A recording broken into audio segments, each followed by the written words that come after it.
Hello, my name is Stacey. I'm a nurse in Newcastle upon Tyne.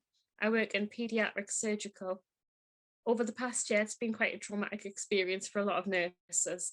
In the pediatric sector, we've seen a lot of movement in changing our roles. My ward actually got shut down at the start of last March, which left us feeling quite unfulfilled, quite sad because we're doing what we're trained to do, what we're passionate about doing.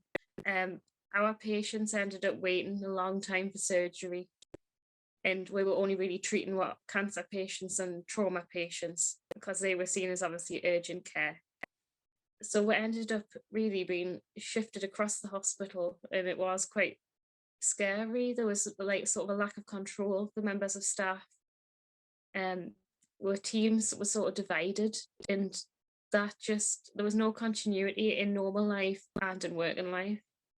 I actually moved out of my family home. I'm saving up to buy a house, but I moved in with neighbours because my dad's clinically extremely vulnerable. He's had a double lung transplant. So I think we were so scared of bringing infection home. At the beginning of the pandemic, there wasn't enough PPE. There was no real guidance to how to use like when to use the PPE, and people were still sort of walking around without any on. It took the government a long time to sort of bring out these guidance and obviously get on top of the PPE shortages. In this time, I know of a young lady who worked on a ward similar to me with children who actually died of COVID in her own home, age 29. This obviously brought a lot home to us. We got really quite scared. It shows you what this virus actually does. And in intensive cares right now, we're actually seeing very young people, fit and well people. So although the government's mantra is that it's only vulnerable people are affected, that's absolutely not the case. And there's been deaths of NHS staff, um, everyone from porters, cleaners, nurses, doctors, and including those who have came back onto the front line from retirement when really they've done their service. So I think as a whole, the whole system of the NHS is feeling quite stressed right now. It feels like a long year, really. It feels a lot longer than a year. Services are starting to sort of come back now, but then we've got the children coming back to school. Will that affect us again? Will we be back to square one? A lot of my colleagues who are also children's nurses have worked in adult ITU. They've been redeployed to work with COVID patients, and it's been quite unsettling for them. Like, I don't know how adult ITU staff have coped this long, because they've seen my colleagues have seen adults dying, adults as young as the 20s and 30s.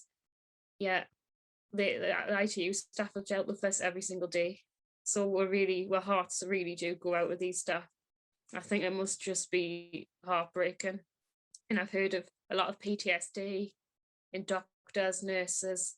There's a lot of I've even heard of a suicide of a young nurse who was, I think she was 26 years old, in the news, from Wales, which just goes to show that we're not trained to be soldiers, but it's not just soldiers who suffer from post-traumatic stress, because it is a war, really, that they've been fighting, and it's not over yet.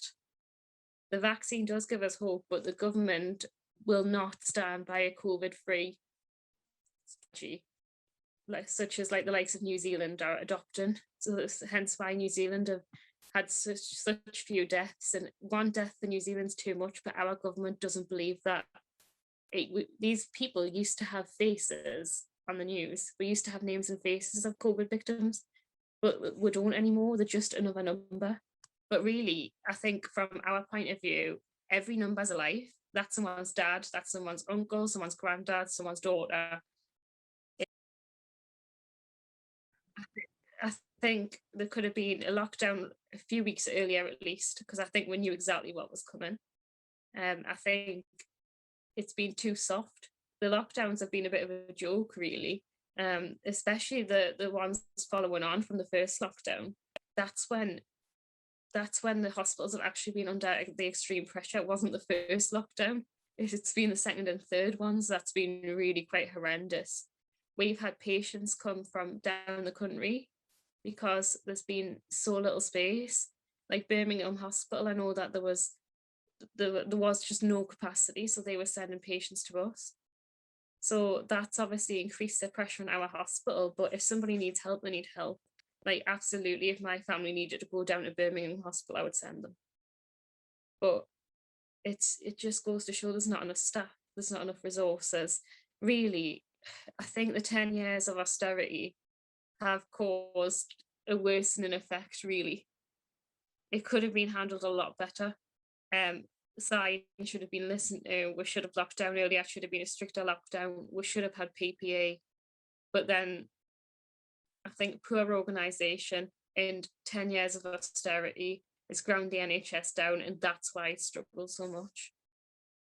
It's not the NHS that isn't fit for purpose, it's the government that's not fit for purpose.